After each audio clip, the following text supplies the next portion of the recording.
You are on mute. I'm sorry. I have a window here, a pop-up that says host disabled participant screen sharing. Okay, so you need, Yeah, I'll make you a co-host right now, Jamie. Okay, thank you. And then I'll be able to do it.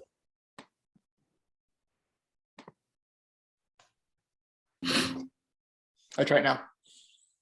Okay, let's see.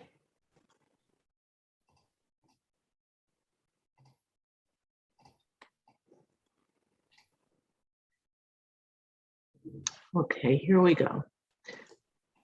Can everybody see this? Yes. Okay, great. Well, thank you, everybody, and thank you for this opportunity. It's good to see you, Michelle, and it's good to meet everybody else. Before we start, as Neha said, my name is Jamie Banks. I'm the founder of Quiet Communities, and I actually have a healthcare background. So when I came to this issue many years ago, I really came to it with a healthcare lens and an environmental lens, looking at the health and environmental health aspects of this. I met Dan back in 2013. We've been working together around 9 years now. So it's been a long time, and we've come a long way, and we're just very pleased now to be working with Neha and Nina and the other folks at Sustainable Westchester. Dan, did you want to add something else about your background? Yeah, sure. Yeah, sure. First of all, thank you everyone for your time and consideration this evening. As Neha had mentioned, I actually grew up in the landscape maintenance and installation business. I had my own gas business for a while, and when I got out of college, I started something different. I decided to start an all-electric business back in the mid-2000s when it was just totally unheard of. I wish that I was afforded some of the equipment that exists today, but in that process, AGSA was born, and as Neha had mentioned, we're now able to impart a lot of those experiences to help people navigate to, a clean, efficient, operational business, and then of course reaching those return on investments and making it profitable. Okay, Dan, thank you. Okay, so we'll jump in. I'll start by saying that what we do together as organizations, we really take very much a holistic approach. So this is an industry that's really going through a sea change in moving from one technology platform to another. And so our approach is very much based on engaging the various stakeholders.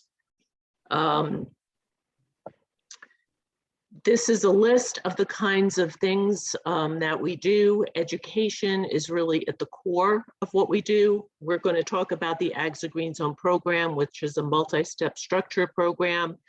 And then we do other things. We provide expert testimony in support of reasonable regulations and legislation. Professional certification and training will go into. We have a communications program to help municipalities and others really spread the word on the progress that they made, and hopefully have influence on others as well. Procurement specifications, the example that I give is that we worked with the state of Massachusetts to create the first technical specification for commercial scale lawn and garden equipment in the nation. Very strict criteria so that by the time public agencies and public universities and municipalities purchase equipment, they know that what they're getting will do the job and that it will last and they'll get a return on investment. We'll talk more about that as well. Research, as Neha already mentioned, we've done some research and have published it in the peer review literature, both with EPA and Harvard School of Public Health. And then trade-in programs. And if you're interested, we could look at that as well. The carrot is here very purposefully. As I said, while we support reasonable regulation, we also want there to be that pull of new practices and new technologies that go along with it. And when Dan speaks, he's going to give you an example of one city that has done this very successfully, and we feel it's going to really be a good model going forward. When we work with municipalities, these are the kinds of programs that we offer. A city can take all of them, or they can take, you know, 1, 2, or 3 of them.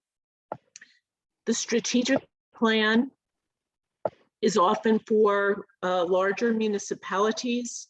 And here we gather stakeholders, present the project idea to them, identify goals of the project, and then what resources and actions are going to be required to do this, what is the timetable, what's the cost, and so forth, and how are we going to demonstrate, you know, what we've done in terms of outcomes and metrics.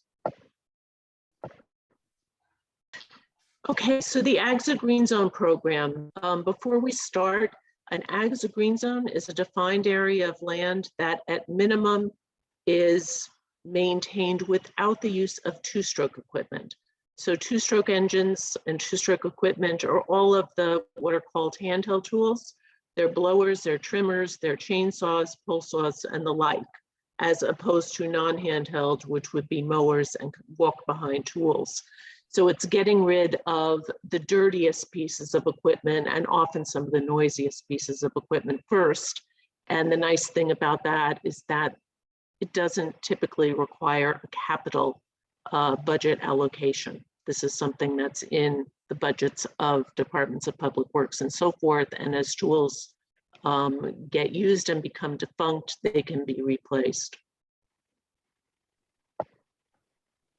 Can I ask a question? Do you want questions at the end, or do you want questions? I think it would be helpful for efficiency, Ashley, if we went through and then had questions. We'll try and get through quickly so that we have time. No problem. Thanks. Okay. So I mentioned this is a structured program. We'll just walk through some of the key components to the Ags Green Zone program. The first component is an orientation workshop where we're providing a basic level of education orientation to what this project looks like. Typically, it's a park, highly visible place where electric equipment is going to be brought in to replace gas. These are some of the topics you can see listed on the right. Typically, we bring in some equipment at that point to show workers, you know, what it is and that these are not toys. These are truly commercial scale tools. And this is something that often changes people's attitudes. You know, sometimes you walk in, you can see that people are resistant, like, oh, you know, I don't really want to hear this. But by the time they go through this, they've softened and they're intrigued and they get to, you know, try some of the tools. And it's a good way to start things off. Dan, I'm going to let you take the slide. Yeah, this is something that we do. We test tool platforms independent of the manufacturers. We had to because early on, people were purchasing tens of thousands of dollars of battery equipment to meet our certification standards. And some of the manufacturers that are out there, the results were pretty dismal. So we had to start independently testing this, again, separate of the manufacturers, and just giving the folks that we interact with the raw X's and O's of what those results are. And typically, well, you are going to get an ROI if the tools, if people are trained properly and they can take care of the fleets, the electric fleets, you can get to that return on investment. You're gonna definitely want to choose wisely when spending the money and laying out these expenditures for battery, which is on average 30 to 45% higher than their gas counterparts with upfront procurement. Right, and the way this relates to the Green Zone program is that part of it is to look at what you're doing and then recommend tools that are going to get you very close to work production efficiency with high quality tools. Correct. There's a lot of reasons to have training engagement, even at a basic level. Here's one of them. This is a company who reached out to us initially, and basically we gave them as much pro bono free information as we could with the bandwidth that we had, but they kind of forewent the structured program, if you will, and process. And then we received a call 6 months later and ran into this. This is wrong in many different levels, but I will just point out, safety wise, this is a disaster waiting to happen, if you will. And others is the roughly $10,000 worth of batteries, tools, and chargers here.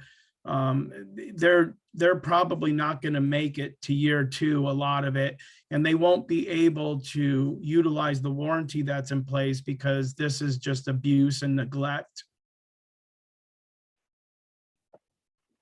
These are examples of people who have went through our structured program and process. These are charging infrastructure areas for their green zones and their implementations, if you will. We really help them understand with what they can do with their existing electrical infrastructure, whether they need to add more, or we can just provide some turnkey solutions. But as you can see, they're very well organized, well maintained. Batteries are labeled, they're rotated properly, et cetera. And there's a lot more to it than that.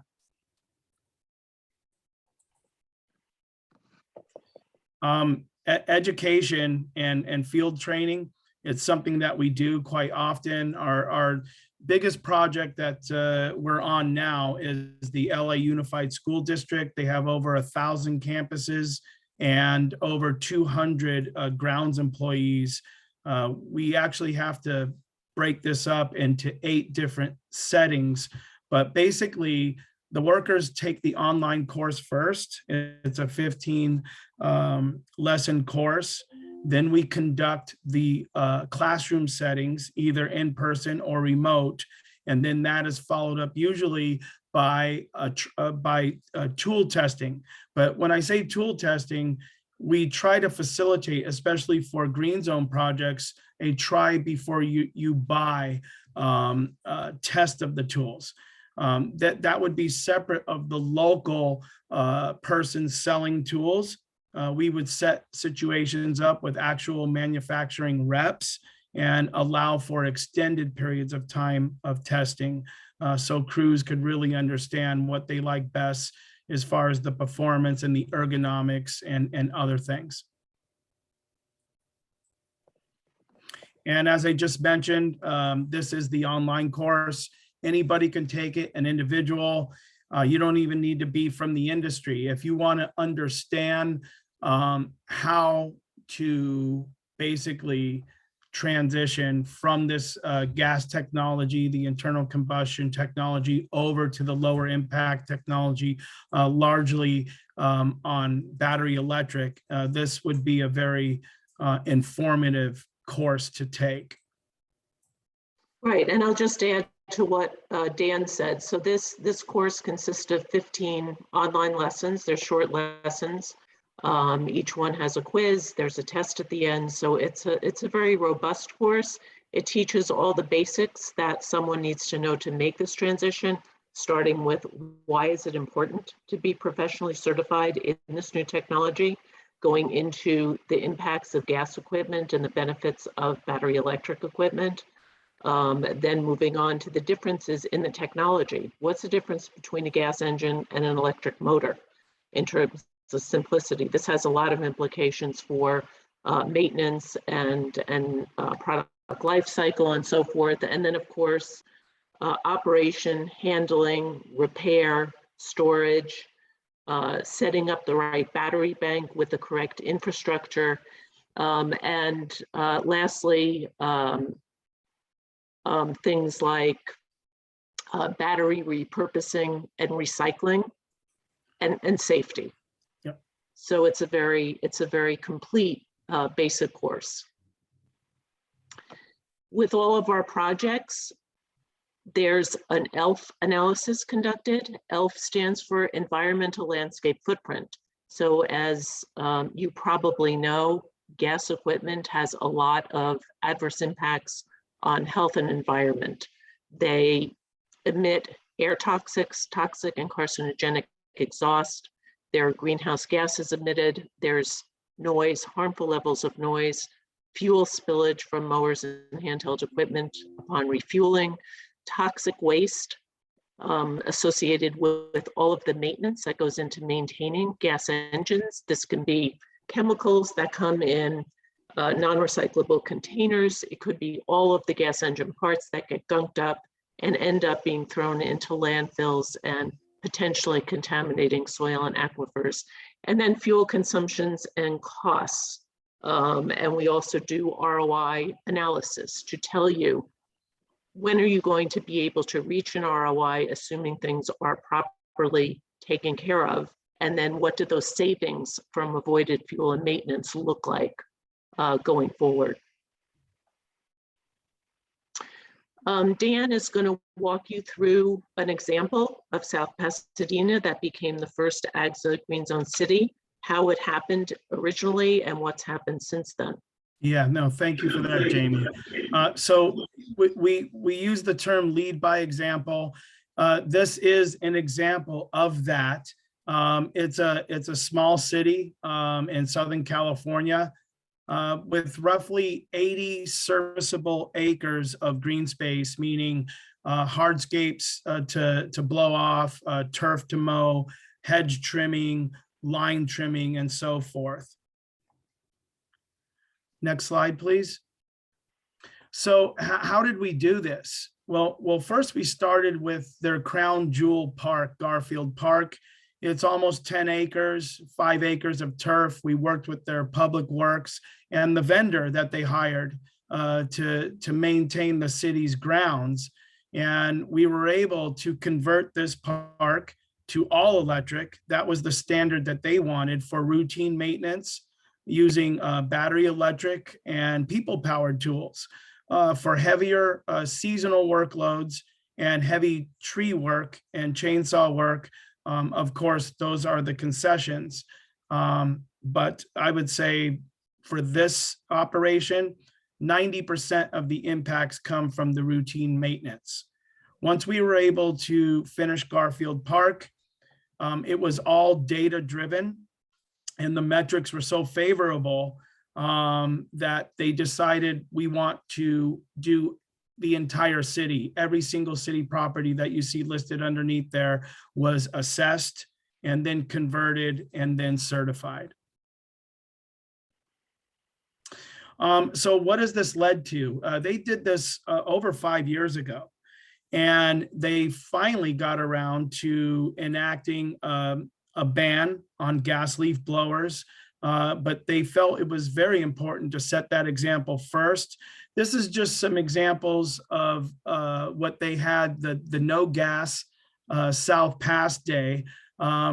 We do a number of different activities following the Green Zone certification. Here is one where they had like an entire community festival, and this is at Garfield Park. The local ACE came out. They sold Ego and Steel and some other electric brands, and they supported. We had gardeners coming that operate in the community. The homeowners came out. The city were even able to get the commercial property owners out there.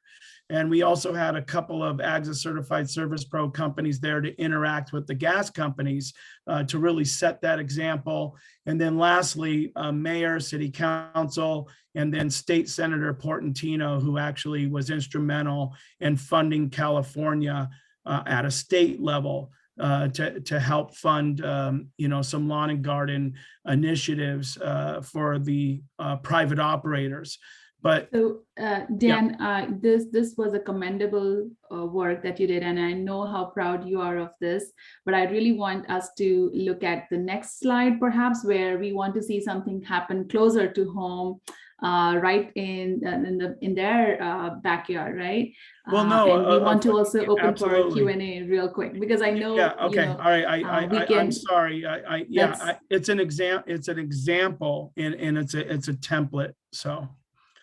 Right, and I think the point is that this is a model, where they coupled that positive lead by example solution with regulation to make everything work together. This is the one I'm talking about, where we are looking at the photos from Crawford Park's green zone certification ceremony that was held in November last year, correct? And Was in November, yeah. and now with this in mind, we want to open for Q&A, and I would like to start with Ashley, my longtime friend, who I know from even before Sustainable Westchester, like long back. Yeah, it has been a long Yes. time. So, I mean, I had a couple questions, because I guess even just from the start, I mean, based on the presentation, it seems like we are focusing on like the Village of Rybrook Public Works and how they, treat our our parks and leading by example this way. So I just want to, just to frame it, I just want to make sure that that's correct. That we're focusing on Rybrook, the village. Okay. Then I had something really, so I was curious how, like, once you implement one of these programs, like how you talked about metrics for South Pasadena. So I was curious what the metrics are, and then also just how you ensure that the changes that are made are sustained, because sometimes organizations can fall back into their old habits, especially for since your organizations are based in California and Massachusetts, how that works, the metrics, and then the sustainability of the transition. Well, as you can see here with Crawford Park, when we did this green zone, we provided those metrics of what they achieved. And we actually have like an MOU and a pledge. It's, and it usually goes, and this one went through city council, and all of them go through city council. So it goes through council that says, we want to do this. We want to do this certification. We're usually assigned a liaison to help us make sure that standard is being upheld. And then we provide support, perpetual support for the maintenance and operations crews that they may need after the green zone is established. But the work and the structure is so thorough, what we have found. And again, our oldest commercial green zones are going on 10 years now. South Pasadena is going on 6 years. Our golf course is going over 5 years. I mean, these are really large areas. And, we know that once they go through this process, they're going to have a foundation and a pillar to be able to maintain the green zone standard. And so far, I knock on wood all the time, but we're batting 1,000. I don't want to jinx it, but so far, so good. What are the metrics? So is it carbon emissions? Like, I mean, what is the metric? What are the metrics? We go back a couple of slides here. Okay. Oh, I see. Thanks. I didn't Yeah. digest all of that. Yes, they include everything, Ashley, including noise. Oh, great. As well as waste related impacts. And these metrics compound year to year. I mean, Mhm. our initial ELF report for South Pasadena, I mean, it's just in the golf courses, like all of them, everything is updated every single year, as long as you keep the standard intact for those given areas. And then if there's expanded areas, then we work with you to make sure that we can aggregate those new areas that you were able to convert and add them.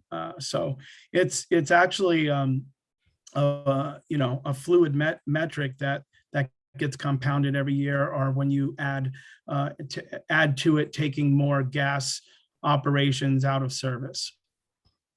Right. It And also actually, includes this- economic impact. Sorry, go ahead, I'm Jean. sorry, this can be done in a couple of different ways. You know, if you started with a single park, you might want to just do the metrics for that park. Alternatively, you could say, well, we're really interested in green zoning the entire village. You may want to create a baseline impact report. So understanding all of the impacts made in the village with gas equipment, and then as you transition the different properties, you can have almost like a thermometer, a dashboard of that annual progress. So we've done things in both ways. Makes sense. I mean, I think also being a small village, as we are, I mean, my preference would be, of course, just pull off the Band-Aid quickly and do it all at once, because you have the same crews, I believe, working in all the locations. So why have them do, electric in one location, gas in another? It just seems like you want to transition quickly, and because we're small, it should be possible to do it that way. Yeah, no, it may very well be. We work with all different, size municipalities and universities and colleges and public schools, and everyone has its own kind of uniqueness. So we, the way we work is that we kind of meet you where you are, Mm-hmm. and develop a program that's going to meet your needs. And I just want to go back to that slide that I was so very proud of.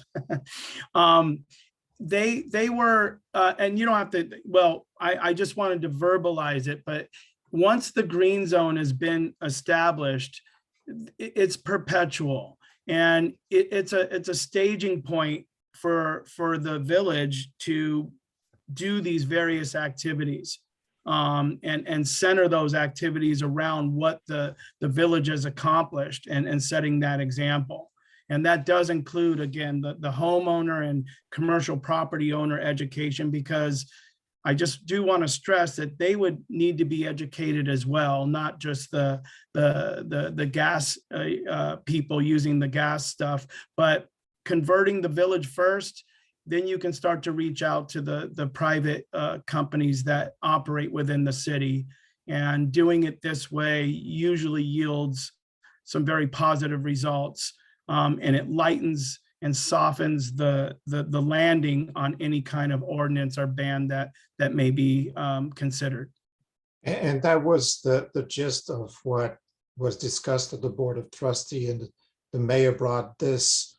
I guess the approach of leading by example is the first step. I mean, what we can bring back to the board will be, let's do it, clean our own act, lead by example, then set up this environment in which you can teach both landscapers and homeowners as well. We spoke about homeowners as well at the meeting, and what I heard from you is that South Pasadena basically went into a gas leaf blower ban, isn't it? They finally did, after 5 years of establishing this example themselves, and Right.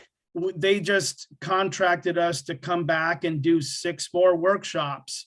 They're just going to keep doing them, and it's going to be constant engagement with now the privateers and the Right. operators that do the city. And Right. they gave a 1-year grace period after they passed the ordinance, after 5 years of doing it themselves. That's what they did. Yeah, and this is the kind of, I would say, strategy and timeline we offer the Board of Trustees. Don't do it like immediately. It doesn't work. You need to spread out over a certain number of years, and we said 5 years. Well, we rejoined what you did here in California is that it took 5 years to get to the point where now we can establish a ban, but in order to get there, there's a whole strategy and a whole timeline to be observed. And yeah, and I just want to stress that one size doesn't always fit all. This was the example that we decided to present tonight. But there's other models that we've done in other places and parts of the country. So.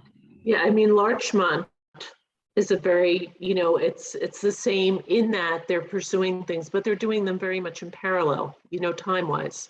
They did the ban, they're also doing the green zone program to lead by example. So there's no one way to do this, but having both pieces is what's really, really important and seems to make for a more successful approach. On that note, I just want to announce that Larchmont is actually going to organize a workshop, which will be a free workshop for the landscapers to attend. And they want to open this workshop to landscapers from across the county. So if you know your landscaper who operates with gas powered and want them to hear about electric and other low emissions maintenance practices, then definitely send them to the workshop, and it'll be at no cost. There will also be a giveaway, I guess. Could you give the date? Yes, it's on March 1st. We are planning it to be on March 1st. And if it's downpouring or snowing, then we will move it to the next day, March 2nd. But I will send the details along and the flyer whenever it's ready to all of you.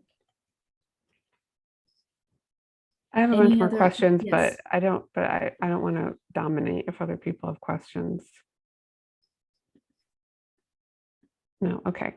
So you were saying that in South Pasadena, they led by example, and then after 5 years, they had a citywide ban on gas-powered Leaf equipment. blowers, gas Just powered leaf the blowers. leaf Yes. blowers. Yes. I mean, that's what I'm curious. So, I mean, the thing about Westchester, which I think is unique, is we have these tiny little villages. I mean, even compared to like Connecticut, that has like larger towns and cities. We have 10,000 people in our village, and the landscapers work in all of the villages. I mean, there's not like, because it's so big, any landscaper probably works in dozens of municipalities, White Plains, Rye, everywhere. So, and we've had, as you can imagine, tons of contentious conversations between sustainability committees in all of our municipalities and landscapers who, just don't want to change because they don't want to change. So the challenge that the landscapers legitimately face, and I don't blame them, is they say, Rye has one type of ban, maybe, which is the city next to us. So Rye might say you can have only electric blowers, but you could use them from March to September. And then there's the next municipality that says like you can use gas blowers in the fall because that's when there are the most leaves, but other times you have to use electric, and they go from place to place, and I can't blame them. I mean, honestly, like I live on a split property. I live half in Rybrook and half in Harrison. So what are they supposed to do? Half my property one way and the other the other. So, a lot of us on these committees have said we need something county-wide, but I think the county is also looking to see what works in the municipalities. So it's kind of coming from these two directions, and we haven't made a lot of progress. So with that whole kind of lay of the land, what are your thoughts about getting this to, landscapers to who work in the residences and the businesses, because, that's where you get the most, environmental benefit. Yeah, just, and this is great, all great questions. And I understand Westchester pretty good. Hamlets, you have hamlets. I mean, so we're honest with the industry. We're going to tell them you're going to lose 15 to 30% work production rate going from a gas leaf blower to an electric one. We're, you know, we don't sugarcoat, we're very, again, forthright, but we do show them examples of others who have done it, who we have interacted with, trained, and show them a different pathway. And that leads me back to this. The aesthetic expectation, it comes down to the property owner. If the property owner wants a hyper manicured property that has been the standard for the past 3 decades, 4 decades, the industry is giving them what they want. South Pasadena said, okay, we've done this, we've collected all the data, and we feel that it's reasonable at this point. And then here's the punchline. There was resources for them financially. They were able to trade in their gas blowers and even other gas tools, even though they didn't ban other gas tools, and receive 75% off of retail. And it was substantial. And so they really, it was very holistic. And even then, it's, you know, it's still not easy. So I just want to be very realistic with everybody of what we're looking at and how layered and complex this industry can be. But, you know, we feel that we do have some solutions, and we think that those solutions will help move the needle in the direction that I think everybody wants it to move in. Yes, and not to be too hung up on the complexity of it, we actually are trying to work with each municipality as they are. For example, what can a village of Larchmont do by themselves when, you know, everybody's working cross borders? And so they have taken a step to do something and offer a workshop, for example, create an example in their municipal park. So it's a start. And we want many municipalities to do the same. So currently we are talking to several municipalities from south to north Westchester, and they each want to do something. So collectively, maybe it will be you know, larger than the sum of the efforts that each municipality is trying to do. So that's how we think with the partnership here, we are able to get the ball rolling on several different fronts, and then hopefully everyone will be covered through the various activities that will happen across Westchester. Yeah, that's a great point, Neha, and I think you're right. I think when we come back here in 4 or 5 years, I think the landscape is going to be much different, and hopefully a lot quieter and a lot healthier for workers and communities. But you know, we have a lot of things that available that really does put that foundation into place, because we're not, I mean, we show a lot of pictures, but the work gets done, and we pride ourselves on helping to facilitate enduring change. But the complexity thing is more for the smaller independent operators. That has been the most challenging everywhere. Yeah.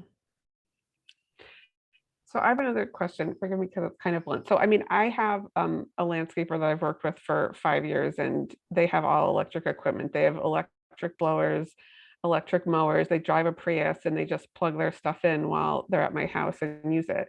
So especially since our village is pretty small, and if the village board just decided we're going to commit to move to electric equipment, like why couldn't my landscaper, who's been doing this for, I don't know, ever since I've worked with him, at least 5 years, just come and he knows the best practices. He's worked through it. He's, you know, expanding his business continuously as people, you know, open their minds to electric. Like why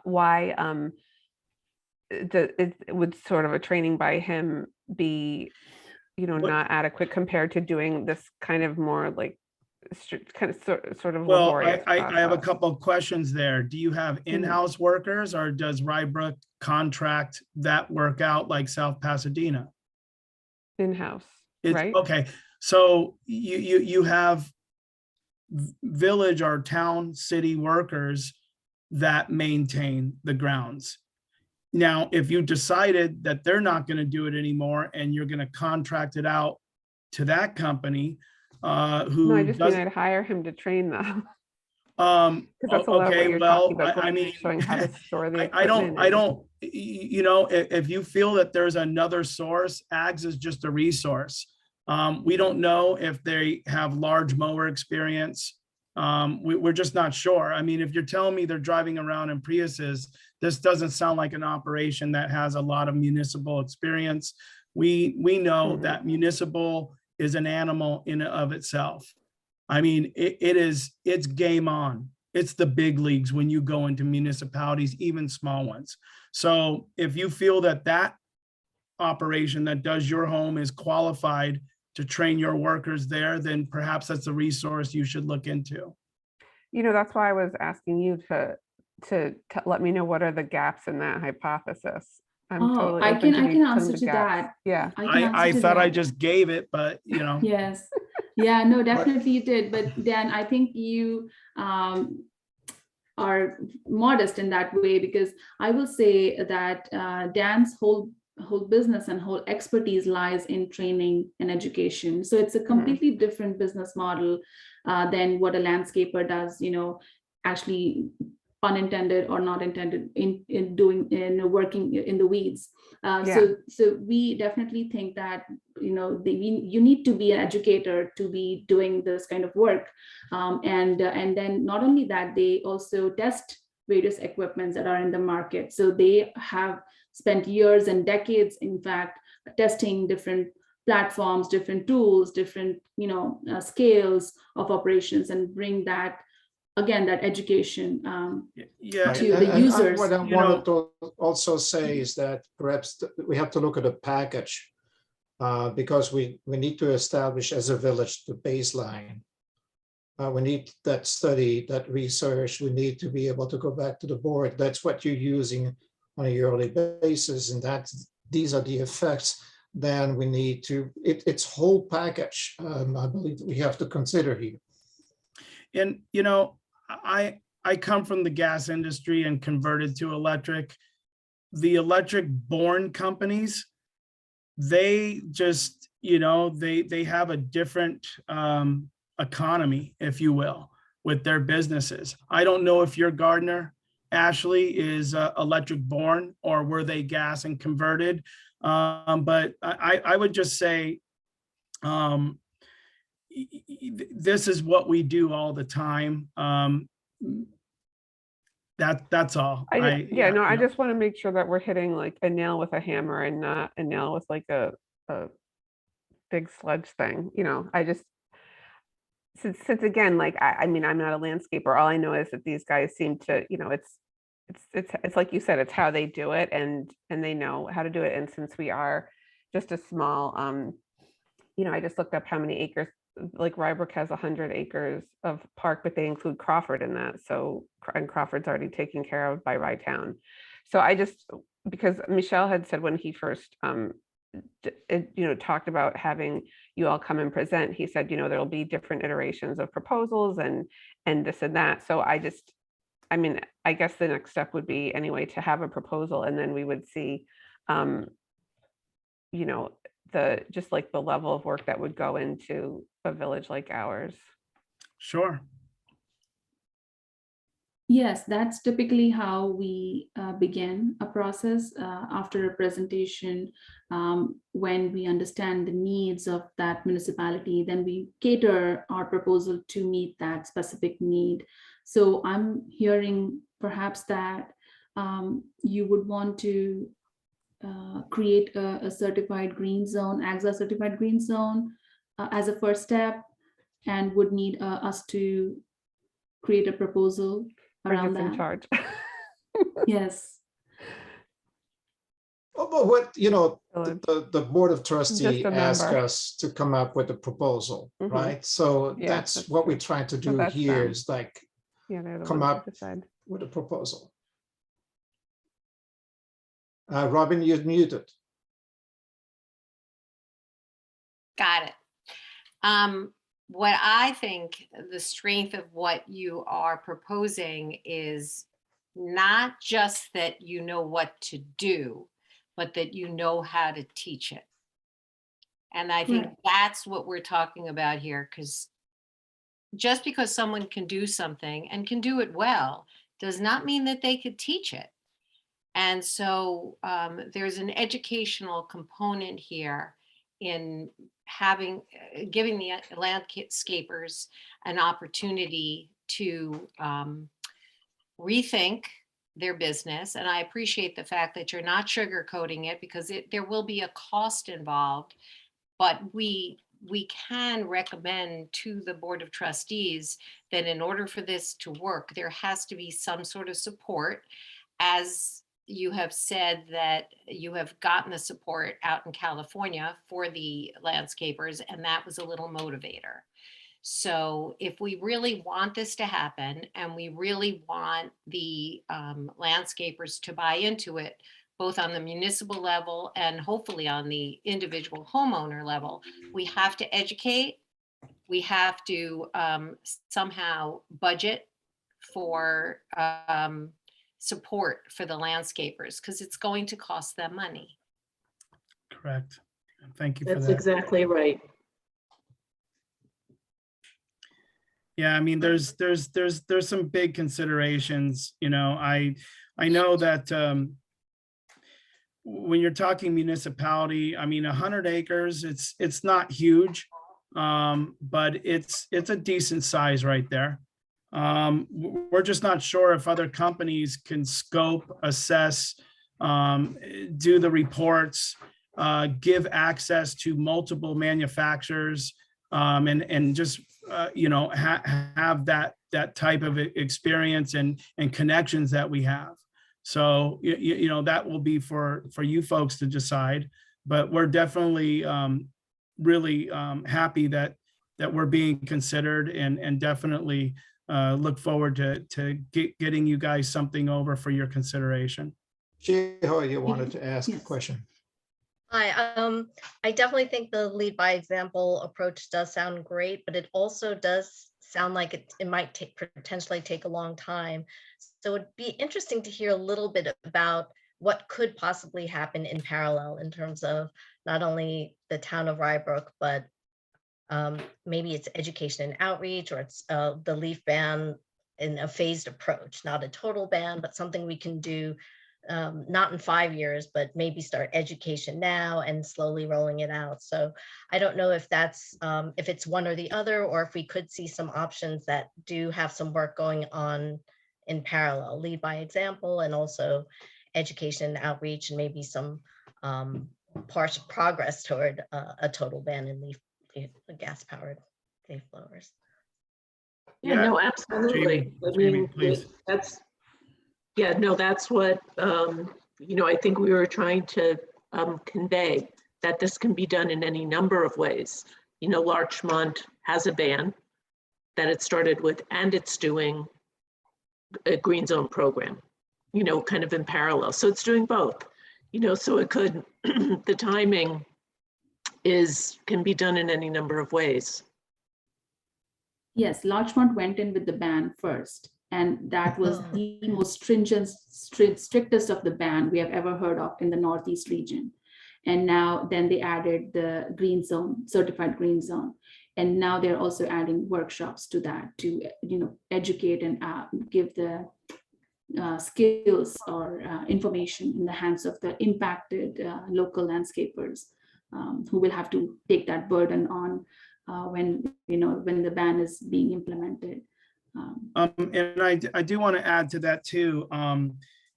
You know, if there's other sources for like training and you guys can get there, we can just come in, verify and certify and produce the impact reporting and the actual certification as well. So, you know, we'll give that proposal, but if you have other resources to do some of that work, then you know, we could basically come in and verify that it's been done.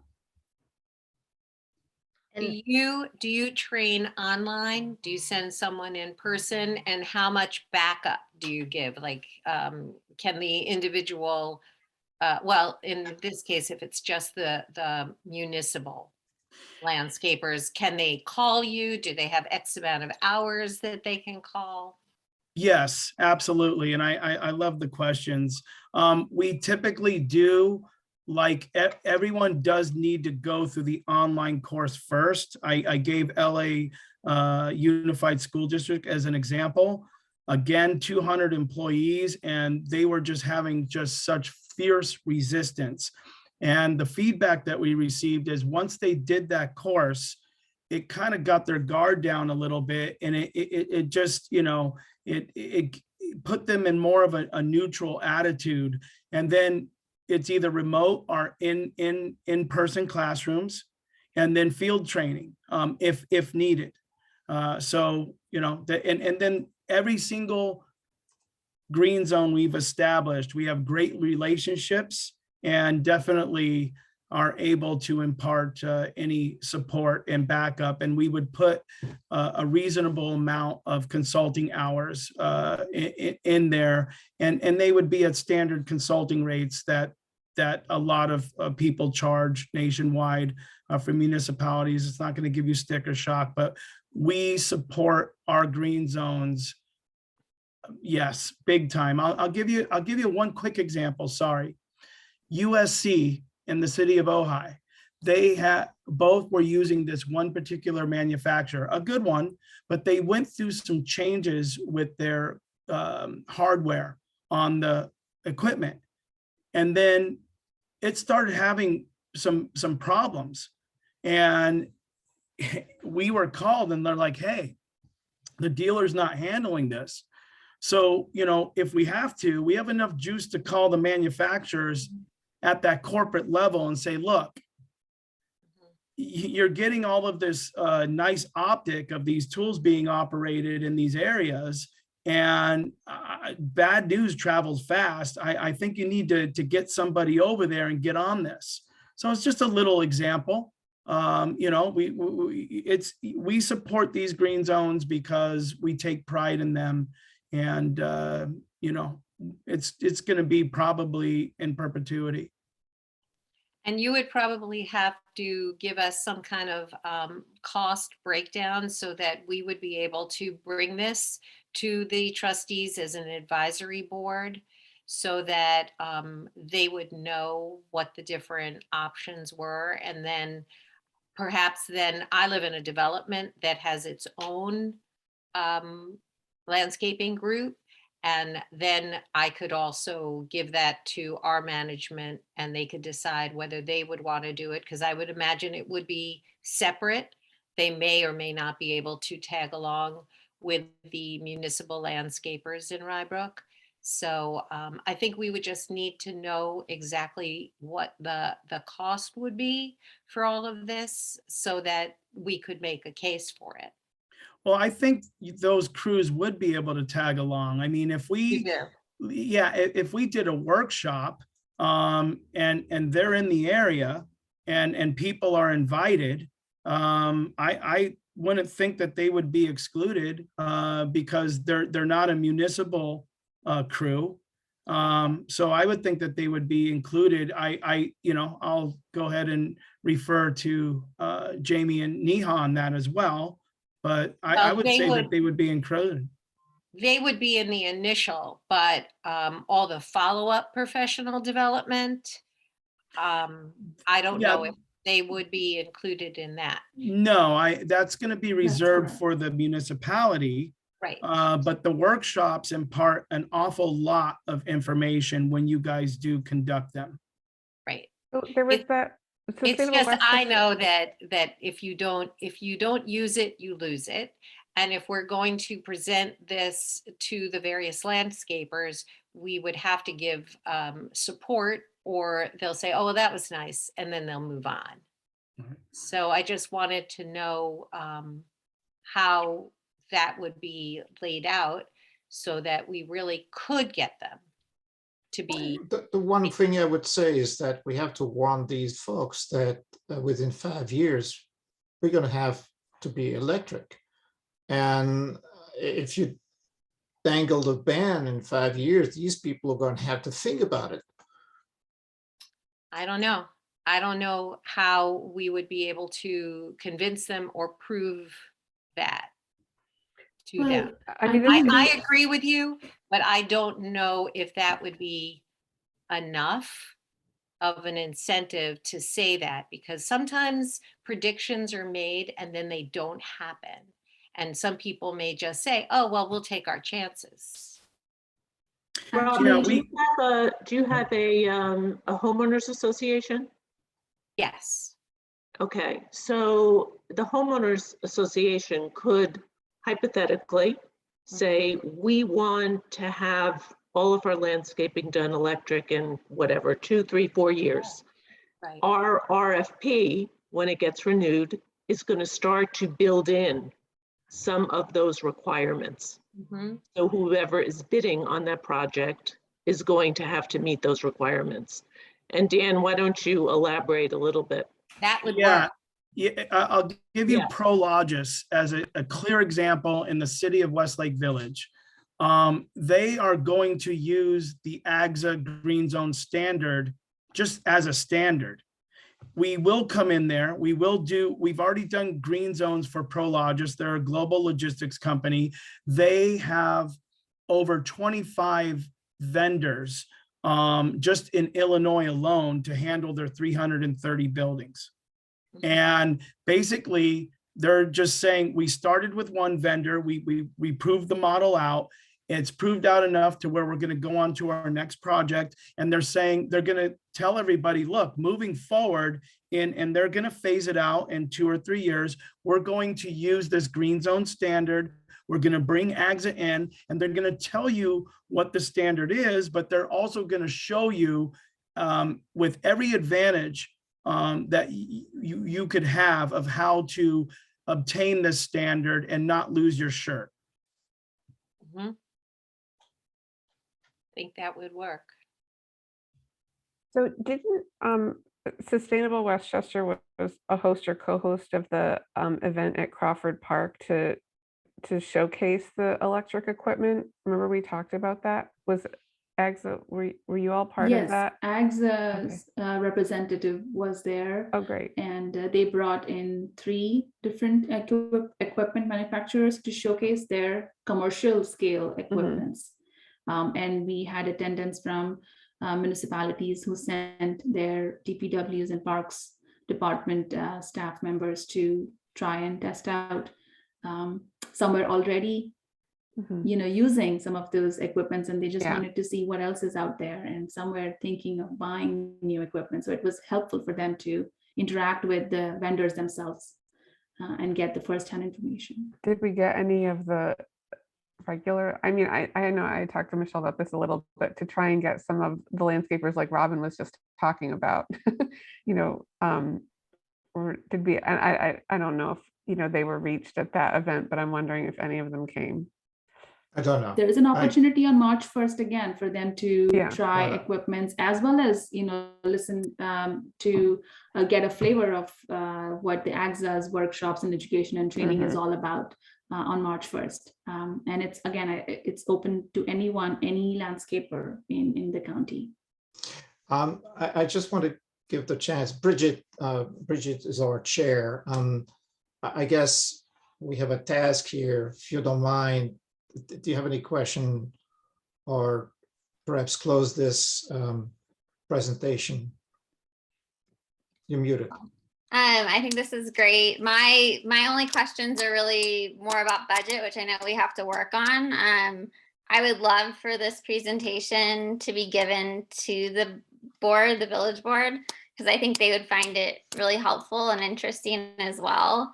But I think it all comes down to what the budget is that they're going to allow us to use and how we can work with that. So, but this was really great.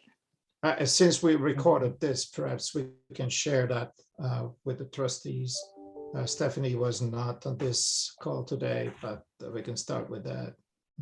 And I know, Michelle, you were the one that really spoke with the board, but I like the idea of maybe starting with the leaf blowers and then going into the lawnmowers and that sort of equipment just to save some money. I don't know if that's Yeah, I something mean, that are, I agree. I agree that our task was to offer the Board of Trustees some kind of plan, like a 5-year plan, right?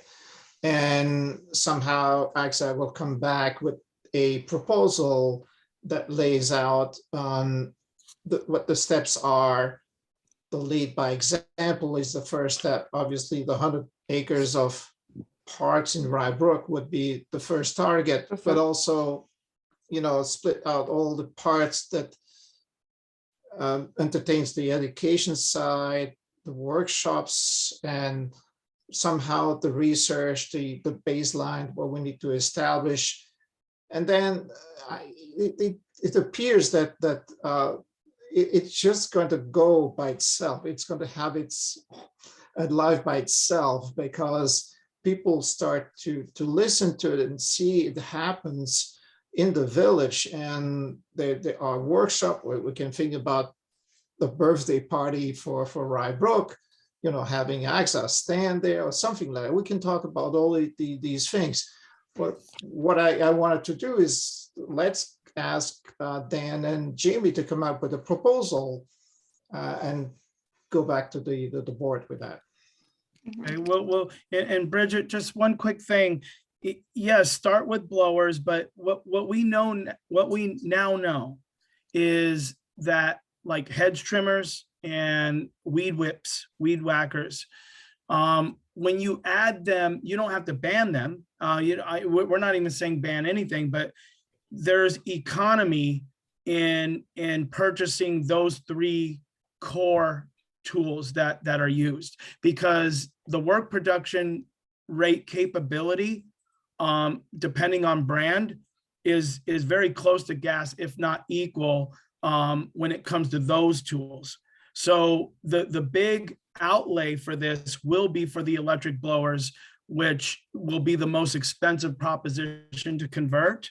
But if you're going to be investing in all of that battery bank, most of the time those batteries can be used for those other tools, and then they can get a return on their investment actually a lot faster, using all of those tools together on that larger battery bank investment for the blower workload.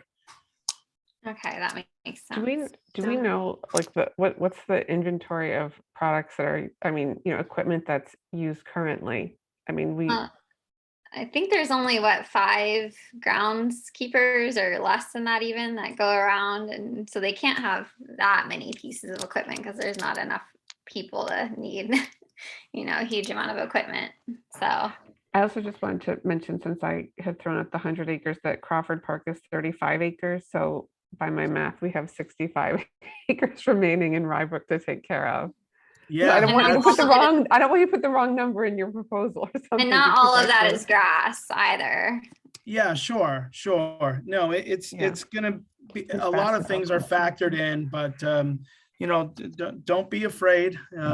We think that we'll present something that you guys will be able to utilize something, and Jamie and I will put something together with NEHA and Sustainable Westchester, because all of everything runs through Sustainable Westchester. We're very excited about that partnership.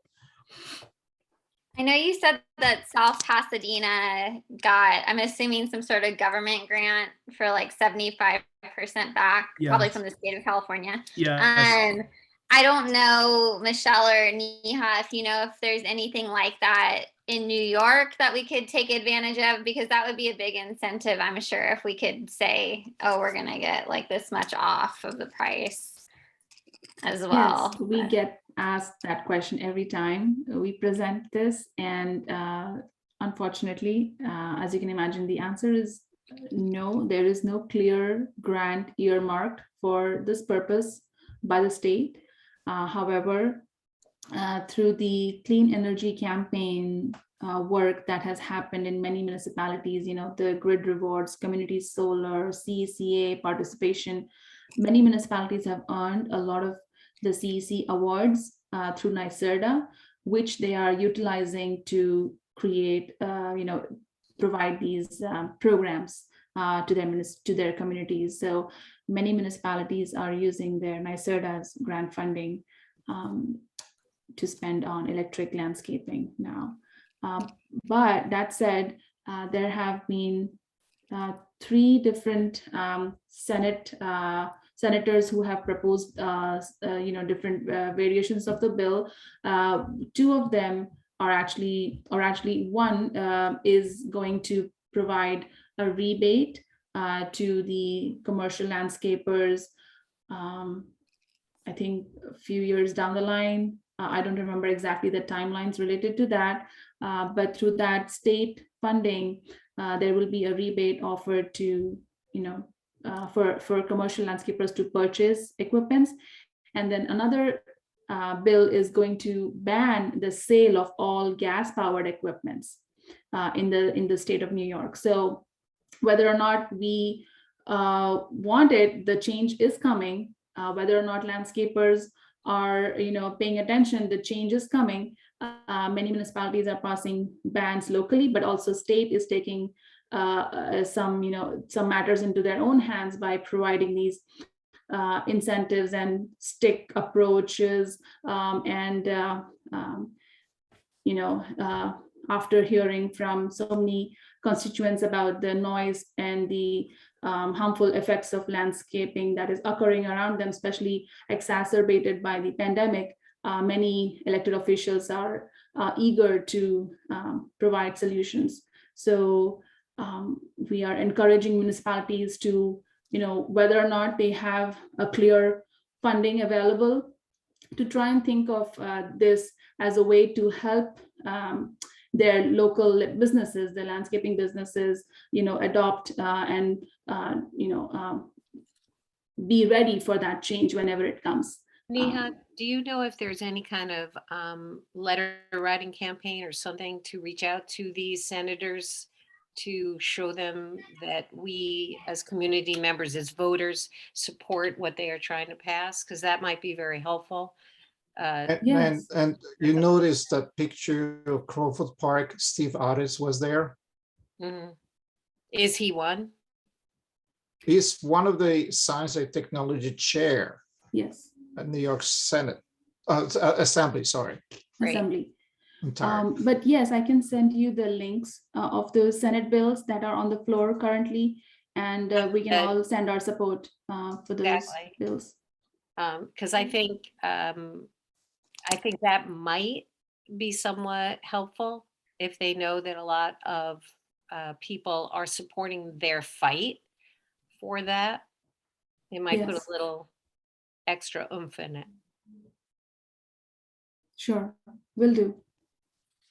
Well, thank you so much. This was very helpful. I'm sure I speak for everyone when I say that, and definitely gives us a lot to talk about and think about. Absolutely. And Thank you thank very you all much. for your time, and a pleasure to meet all of you. And I may run into you March 1st, who knows? Great, Thank thank you. you. That's just one thing Thank before you you. guys go. Just one Sure. thing. So send me any documents, if in terms of what you want to put in the proposal, because if you do intend to make a proposal to the board, we will have to put it on the agenda for a BOT meeting. Gregory is the assistant village manager at Rybrook, so he is the guy who's collecting the paperwork for us. That is correct. Yeah. Thank you, Michelle. I'm glad you said that, Nice because to meet you, your Gregory. label is just Village of Rye. That's Village it. of Rye. Yes, Rybrook. You hear your name, Rybrook. Rybrook. Got it. So Gregory, I'm going to then communicate with you directly Gregory, yeah. about the proposal and the next steps. Is that correct? That is correct, yes. Okay, will do. Whatever is you intend to do, and just forward me information. I'll speak about it with our village administrator. Got it. Well, thank you, Jamie. Thank you, Dan. Thank you, Thank Neha. you. Thank you, everybody. Thanks, Michelle, for Thanks, hosting everybody. us. You guys have a great evening. You too. Thank you so much. Be well. Thank you for your time. Have a good night. Bye-bye. Okay, so we will move on to the next discussion item on the agenda, which is just touching base about our seed swap event. So we did have I was able to talk with the Port Chester Sustainability Committee, and we had agreed on the date of April 23rd. We were able to also, or I didn't speak with them, but Gregory did. The library has agreed to let us use their space, indoor and outdoor, which is really nice. So if it rains. And then Rye Sustainability asked if they could also join in on the event as well, and maybe have a speaker come, because it happens to be the same day as their, it used to be a cleanup event, but now it's going to be more of a planting event, I think, this time around. So it kind of goes hand in hand anyways. So we're now conversing about, can we get a speaker? If so, what are they going to do? That's not finalized yet, but it looks like it's moving forward for Saturday, April 23rd. So at the library.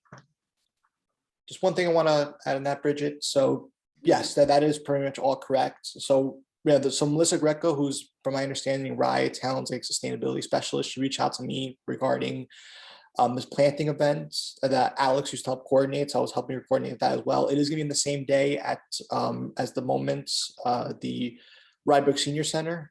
So they're planning to do it from about 9 to 11. Again, you're welcome. Anyone here is welcome to join them, and I'm sure that they'll be happy to join their seed exchange event. I'll be honest, at the moment, I'm not exactly sure what we're aiming to plant at the moment yet. We're still trying to figure that out. But that's what that event is looking like on the 23rd of 9 to 11th as well. Okay, so just so, because I'm not up to speed on that completely. So there's going to be a planting event by Rye Sustainability at the Senior Center, or is this like somebody else's? So from my understanding at the moment, they're going to also help partake in it. They're welcoming anyone to join them. That's what they said from the town of Rye. But Melissa is, and she asked me to be, I guess, her assistant on this. I'm actually been communicating with Alex, so she's actually been filling me in the details in terms of how this works. So I'm still learning more details. I'll keep you all more updated as I get more updated on it myself and I learn more about it. But from my understanding at the moment, Melissa is the lead person on this, and then I will be helping supervise and helping coordinate once we figure out exactly what we're going to be planting and the logistics of everything. And once we have all the volunteers there to help plan for the senior center, exactly how we're going to organize that. But we did pick the date. It is going to be the 23rd, but the 3rd, it provided that the weather is bad. The 30th, the same exact time, 9 to 11, but the 30th will be the backup date at the Rybrook Senior Center. Okay. So, because normally what they've normally done in the past is we've had events at the same time, going one in Rye, one in Port Chester, one in Rybrook, and we kind of would each just manage our own, but they would advertise all of them together because they're on the same day at the same time. So with the Rybrook Senior Center, I know that was one that we had spoken about before, potentially doing like a little butterfly garden or something. I know when I had spoken to Melissa, she had mentioned something about like trying to do a planting. I don't know if that's, I'm assuming if it's Rye that's doing it, then that's coming out of their budget, because that's the only issue with planting is it can get really expensive. Of course, we did the butterfly garden at Village Hall. And that, that cost several $100s with like getting it severely discounted and us like providing a lot of the resources for it, like just, not expensing it to the village. So I'm just wondering who's doing what there, which I know you don't know that yet, but I'm just wondering how they're planning on doing that. Because I don't think Melissa knew at that point what they were doing yet with the planting. So I'd be interested to find out about that. Yeah, no, certainly. And again, that is something that we're still trying to work out. We're just trying to, we ironed out the first part of logistics of first in terms of location, securing that. So that's all secured, but definitely I will of course fill you in once we determine exactly what it is that we're going to be planting. And she did mention, and when I spoke to Alex as well, she did mention that to me last year, which you just talked about at the Village Hall. So it is a different location, but why I asked you again for that contact information, because that's what Alex told me, that she apparently has a contact in Long Island that helped connect us with all these different Yeah. materials. So but if need be, I'll reach out to them. But also Melissa Greco also forwarded me the name of someone involved with the town of Rye who can potentially also help secure some of these necessary materials. But I'm definitely going to communicate with her again soon. And then that's when we'll start ironing out these particular details, and I'll fill all of you in once I have them. Yeah, because I know they have a much larger budget than we do. Like is like, I mean, she's literally an employee of just for sustainability. So they have like a really big budget for their gardens and stuff. But I mean, if they're gonna put it in, that'll be really nice, because I know the senior center, they really wanted some sort of garden, and we wanted to be able to do that. That kind of touches on my next one, which is the village hall butterfly garden, doing some sort of like maintenance of it and seeing like what plants died and what plants we might need to replace, just because it was the first year of them being put in. And during the first year, it's inevitable, like some of them aren't going to come back. And so just to maintain that, we're going to be giving away some like small plants at this event at the library, which is the one on the 23rd, the same day. So maybe we could use some of those as well for the village hall garden, and just do like a little, maybe potentially a separate event where volunteer gardeners could come and, put in some new plants if we needed to. But that was just a thought of mine, just to kind of check in on that. Maybe do some trimming now that everything is like, all the seeds are gone, and just see how everything is going. But okay. Did anybody have any questions about that? Or I guess if I'm also wondering, I can ask Kiki on Portchester sustainability, like maybe we would want to separate and have one person at the library and then have one person at the senior center. But just depending on, how big each event is, since they are going to be going at the same time. So I think we were going to try to potentially include some sort of children's activity, if we could think of one for the kids, because it is at the library, and maybe have some like books that relate to, native gardens for children and adults that people could check out. And the library did say that they would advertise the program as well. So that would be nice. So hopefully we'll get a lot of people that maybe we didn't get before. And I know Kiki brought up, because in Portchester especially, a lot of people don't have big gardens. They might just have a porch. So we were thinking about doing some sort of container garden like demo, just to show people like, hey, you don't need a huge garden. You can just have, a couple pots that have, milkweed and some flowers, and that's beneficial as well. So we're open to ideas if anybody has ideas for things that we can do for that, that are hopefully low cost. So, but we do have a lot of seeds and stuff to give away, so that's free. And then the last item, unless anybody else has things to add, was I just wanted to mention an idea that I had mentioned to Ashley before, was that I had been asking, because some of you know that I do wildlife rehab.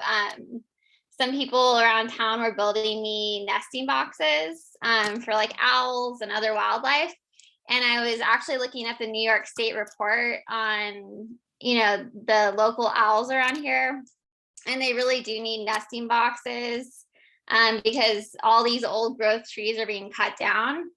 And so I thought maybe that's an opportunity. Sorry, I'm losing my voice. I thought maybe that's an opportunity to get people involved in maybe putting up some of these boxes, or if we can, get these donated to do a little project with the Roots and Shoots at the high school, I think it is. So just an idea, but that's all I have for today. Now that my voice is going. I like the idea. When we were talking, I looked up the butterfly boxes, but I didn't look at the owl boxes and see what, I'm And I I'm can gonna send look a at right study if now. you guys want on that. It's like a short one that just talks about that they need these trees to kind of, Yeah, and they'd be easy to put up. We don't have to put up a ton of them or anything. It's just like one or two, but just something to involve the high school because I know they wanted to help too. So I mean, just because as you brought up in the prior presentation, like it comes down to cost. I wonder if, I don't, just building them, like, it's lots of little kids that get the birdhouse kits, just some, wood that you hammer together, glue together, or whatever. I don't know, I was just thinking of the new Fab Lab, and if they could use that to actually cut some wood and put it together. So it's, I don't know, there's some sort of, is that a wood shop at the height or is it I a? don't like, I mean, they have equipment, but I haven't heard much about wood. Okay. I just, it's like laser cutters and, Oh, fancy stuff. I yeah, don't even know what they've actually purchased yet. yeah. Okay. So And my son yeah, he's in the class there, but just to make it so it's not just kids, like, especially if you involve the high school, that they're not just buying things and putting them up. If there's some sort of learning crafty part of it, or even if we just do it as the sustainability committee. I mean, is there a way I know we've gone to Home Depot and they have like extra, I know they pieces of donate sometimes. pl- Yeah. yeah, like extra stuff that they've cut out whatever they're building, and they just have these little pieces of wood that they That can't use would. anymore, that we could cobble into. Maybe I'm And making this harder than it should be, but one I'm of the thoughts overwhelmed about already. it. what, Robin? I said I'm overwhelmed already. So the plans are all like the plans to build these are pretty simple, and from the people that have made them for me, they've Simple told me that they through. cost about $30 a piece in supplies from Home Yeah. Depot. So that would be about the cost of each one to make.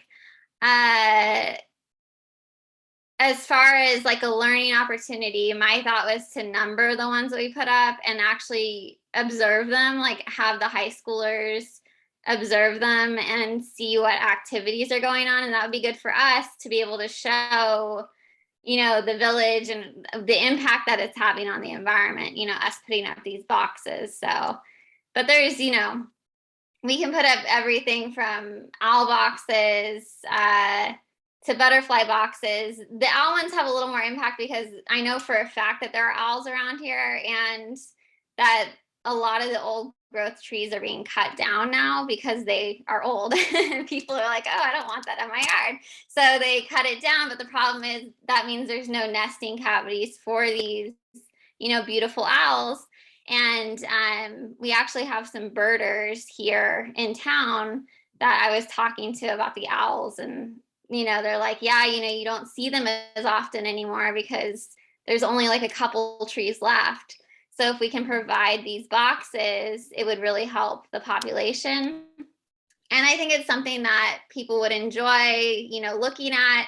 If they see the box there and we can provide some information about what they're doing, we can number them, and then people, like, we can make posts about it. People can observe, through the birders that take photos of them, like, oh, look, there's, a great horned owl inside there with their family. So I think it would be a nice way to like show how some small things can have a big impact. And because it's only, $30 in supplies, we could just start with maybe doing like one or two with the Roots and Shoots Club. And it would be a good way to involve, I think, the kids, that because they did say that they wanted to do a project with us. So that was just one thing that I thought of that might work well. Do you touch base with Julie Hensley, who's their Advisor. advisor? So I have an gave her the email. Yeah. I asked Ashley for their emails, and I have one written up that has the plans, and I wanted to go over it with you guys first to see, what the thoughts were on this. I would think if she's enthusiastic about it and presents it to the students in the group, it might be something that she can take on as a learning experience. And I don't know if these clubs have a budget or not. Ashley, do you know, do they get a budget? They probably have The a small, advisor gets a stipend. I Yeah. know that. It's a We have- stipend for Julie, but do I we know, get that's a all I know. budget for material? Bake Well, you know what sale. they should do? They So, could make them and they sell make- them at a markup to make some. I was also Oh. thinking, like, we're Tree City, USA. If we are, the village is a Tree City, USA, and it makes me think of, I don't know the exact rule, but you know, if you cut down one tree, you're supposed to plant 3 more on your property or something like that. Yeah, but I don't know how often that actually happens. But you know what? I know, but I'm Bridget, wondering if if like you instant, you think- cut down your tree, get an owl box. Well, yeah. You But have to if take That's out- what I'm you thinking, the trade-off that ask, they don't want their um, dead tree, but they might want a cute box. They have to pay $30 for it, plus shipping and handling. I don't know. Right. But if you ask Julie, maybe she would want to attend a virtual meeting, and we could, you could share with her what your idea is, and, you know, we can give her some support. Can we give some of our committee, can we donate some of our committee money? Yeah, it would. So the way I'm envisioning it is a joint project, because my vision is that these boxes would be on village property. Right. So we could, I would think we could certainly give them, you know, $35 per box for the materials. I don't think that would be an issue, because we have, as of right now, I believe we have $1,000 in our budget. Now we're going to This want to might spend be a perfect way of supporting this Roots and Shoots committee by not having them having to pay for it. And I think that's a perfect way of spending the money that we've been given. Now, I do know in the past, Alex was always reminding us that this is the village of Rybrook, which includes not just the Blindbrook schools, but also the middle school, the Portchester Middle School, I believe, on Bowman Avenue. So I don't know if there's a contact person there to also reach out to that has some kind of a middle school sustainability committee, so that it doesn't look like we're favoring the Blindbrook schools. And then we could say we have offered it to all the schools within the middle school, high schools within our village. And whoever is interested, we're willing to give X amount of dollars to support the purchase of the materials. Yeah, Yeah, Allison that's a great Silverman, idea. who manages their garden, she would be the right person And just at also, PCMS. who has the ability to actually make them, you know. So I mean, I know, like I said, I have people that have made them for me, and I know they're willing to make more. So worst case scenario, if nobody has the ability to make them, I could give them the $35, pay them to build it for us, and then they help us put it up and like monitor it as that's like how we do it jointly. Versus Maybe they would be willing to film it, the making of it, and then we could offer that as an educational thing, not just to the students, but to the community. Yeah, and they're very, very simple to make. I have all the plans for them, and that's how, you know, other people have helped me make them before. They're very simple. So it's not a complicated woodworking project. If you know, are decent enough at building things, it's just basically a box with a hole. But you know, I'm not that great at building things, which is why I didn't do it myself. So I don't know if that would, you know, house anything if I did it, but so yeah, but at least there's 3 or 4 people that have been in touch with me, you know, that have built stuff for me. So for free, just I give them the supply money to go buy the wood. So I'm sure they'd be willing to do that again if nobody has like saws and stuff at the school.